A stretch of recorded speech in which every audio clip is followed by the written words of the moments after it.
Lucknow coaching संस्थान में युवाओं के दर्दनाक मृत्यु की घटना आगजनी नहीं बल्कि एक घोर लापरवाही के कारण कोचिंग संस्थान में लगी आग की वजह से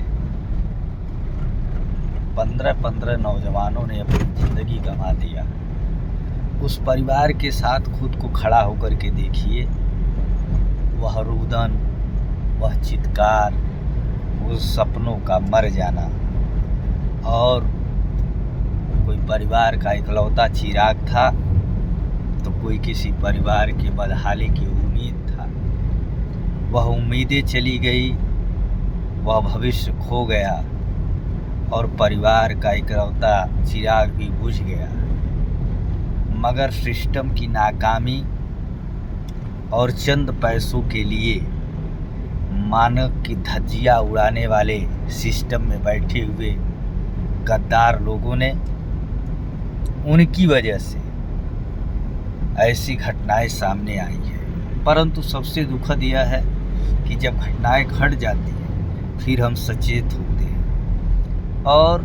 बहुत सारी ऐसी स्थितियां हम सबके बीच में उपस्थित हैं जो इससे भी बड़ी घटनाओं को दावत दे रही हैं, मगर उसका संज्ञान न तो कोचिंग संस्थान के संचालक ले रहे हैं और न ही सरकार और सिस्टम में बैठे हुए लोग। लखनऊ में कोचिंग संस्थान में चाहे जिन कारणों से भी आग लगी, मगर उसका परिणाम बहुत ही भयावह था और भविष्य में इसकी पुनरावृत्ति न हो, इसका पूरा ख्याल रखा जाना चाहिए। यह केवल सरकार और सिस्टम की जिम्मेवारी नहीं, बल्कि संस्थान के संचालकों की भी यह जिम्मेदारी है कि कम से कम ऐसी घटनाओं की पुनरावृत्ति न हो। यह तो अलग बात है, खुद भी सचेत होकर के ऐसे स्थितियों से निपटने के लिए उनको तैयार रहना चाहिए। आगजनी की घटना में अपनी ज़िंदगी गंवाने वाले सभी नौजवानों के प्रति अपनी सच्ची श्रद्धांजलि अर्पित करते हुए इस घटना में भी अगर कोई दोषी है तो उस पर भी कड़ी से कड़ी कार्रवाई और एक कड़ा संदेश जाना चाहिए। जिस प्रकार से लखनऊ में कोचिंग संस्थान में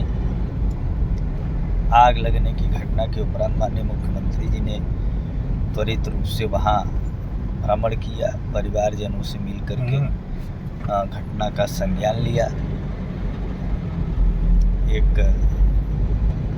संवेदनशील मुख्यमंत्री के रूप में मुझे उम्मीद है कि इस पर कड़ी से कड़ी कार्रवाई